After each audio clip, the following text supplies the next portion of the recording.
Do you own a dog or have you ever owned a dog? How much would you pay for one extra year of life for your dog? I had too many dachshunds, or wiener dogs as they're commonly called, as pets years ago, and I loved them very much, and they were inseparable from us for over 10 years. They were an essential part of our own young adult lives, and they moved with us from New York to Michigan to California, and then finally to New Jersey. And my two dogs grew up from the littlest, cutest puppies to crazy doggos with nonstop energy. But then at some point, they finally got old and grizzled and had gray hair and stiff joints. And when they finally passed away, it was so heartbreaking and difficult that we decided never to get another dog because we didn't think we could go through that again.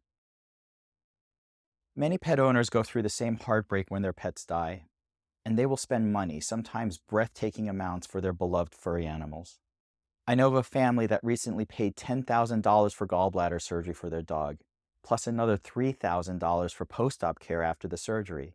Now, you may or may not think that that's just crazy money to spend on a pet, but there is a drug company out there that's willing to bet that dog owners will pay, possibly a lot of money, for a drug that will lengthen dogs' lives.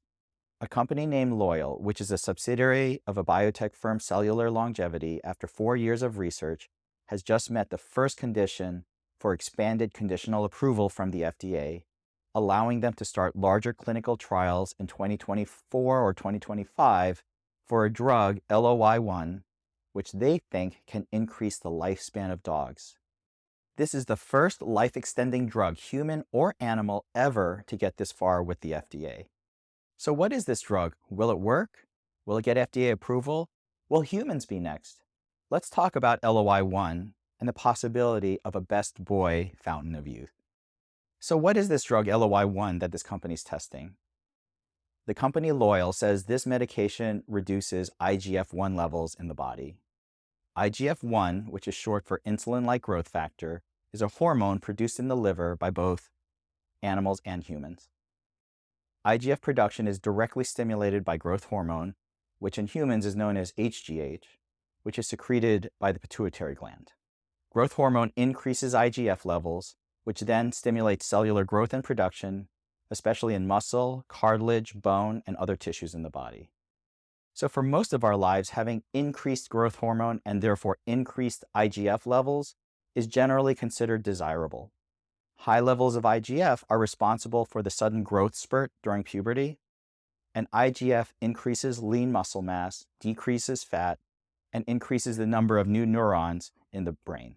Conversely, having a genetic mutation that causes IGF or growth hormone deficiency results in dwarfism in humans. And there is an FDA-approved recombinant form of IGF, which is given to pediatric patients with IGF deficiency, who suffer from severely short stature and fatigue. And in dogs, breeders have exploited a rare IGF deficiency mutation to create the toy dog breeds. Bodybuilders and athletes have long taken HGH and IGF as performance-enhancing drugs. The deer antler velvet sprays that were all the rage in sports world 10 years ago, they all contained high amounts of IGF. And currently, IGF is banned by nearly every professional sport as a prohibited substance.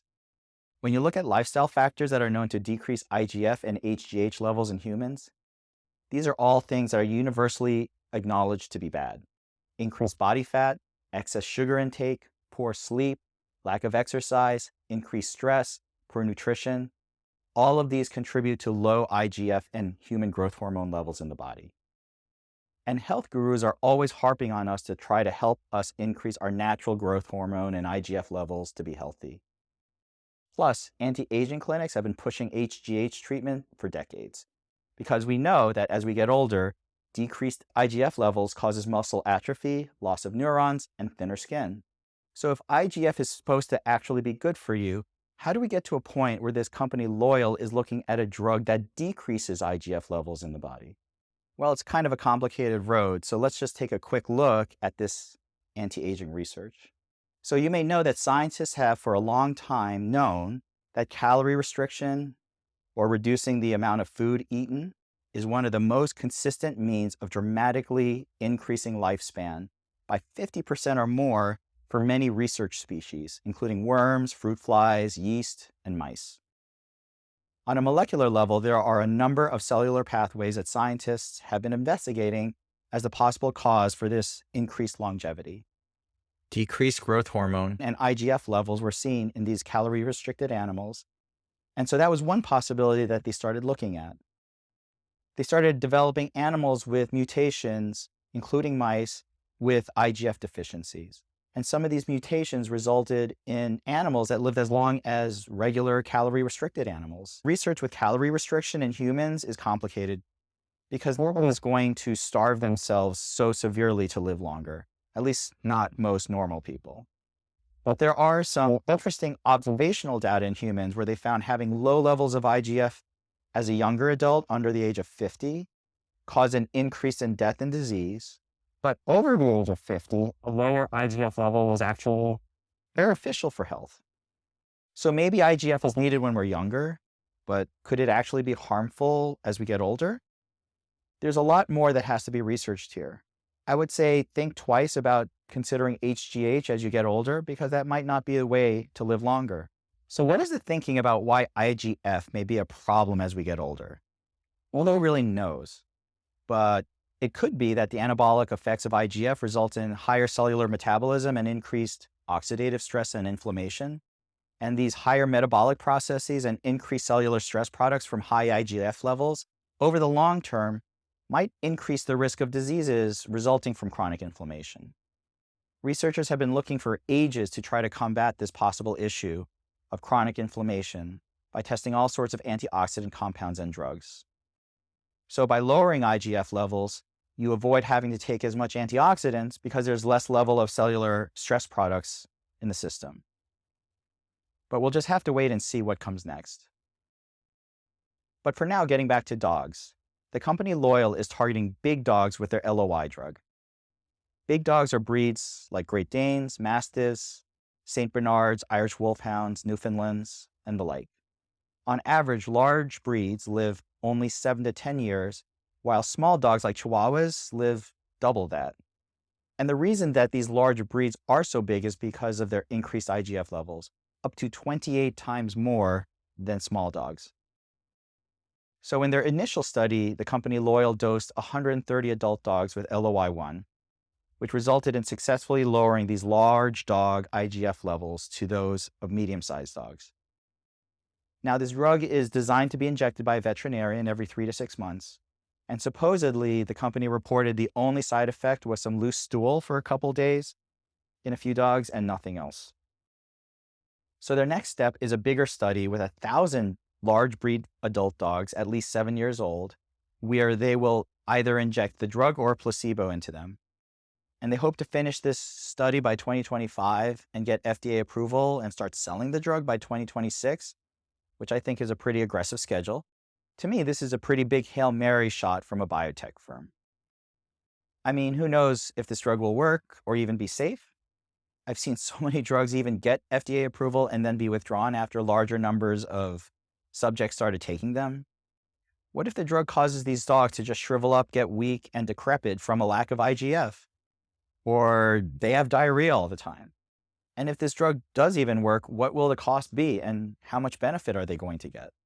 There are also a number of other drugs that researchers are trialing on dogs as well, including rapamycin, which is a well-known immunosuppressant medication, which some anti-aging fanatics have already been trying off-label for themselves already. And this is an extremely complicated field, and I think we're just starting to scratch the surface practically about what is involved in aging and longevity. Now, I am glad that there are people out there that are looking to find drugs that might help us extend the lifespan of dogs and potentially us humans. And I do wonder whether I will live long enough to see any of these drugs really work. And the mind boggles with the science fiction possibilities as we get started down this path. But at the end of the day, we know our loved furry companions aren't going to live forever, and neither will we. We spent some amazing years with our 2 wiener dogs, and those memories are very precious to me. Isn't what's most important is how we choose to spend our time in our lives with our dogs? Whether they're made shorter or somewhat longer by some drug? As they always say, it's not the years in your life that matter, it's the life in your years. I hope we don't forget that. Thank you. My weekly thankful is for my medical school class, who recently established the Class of 1996 Greg Grove Memorial Student Mental Health Fund, which helped to establish an educational program at Columbia to help medical and dental students identify, understand, and respond to signs of mental illness and substance abuse disorders in their classmates and others. The fund helps to supplement existing services with programming that fills the gap. And the inaugural Mental Health First training sessions were held recently, resulting in 34 students, faculty, and staff being certified. And the feedback was overwhelmingly positive, with several faculty members wishing to be trained as instructors. If you saw or heard my podcast last week, you know how I talked about mental toughness and the difficulty of dealing with some of these stressful experiences in residency and life. I'm so proud of my class for memorializing our classmate Greg and for making a difference so that the next classes of medical providers can be healthier and better people. Thanks again for watching and listening, and please, as always, DM me at Botox and Burpees Podcast on Instagram or leave a comment, youtube.com/@Botox and Burpees. Thank you.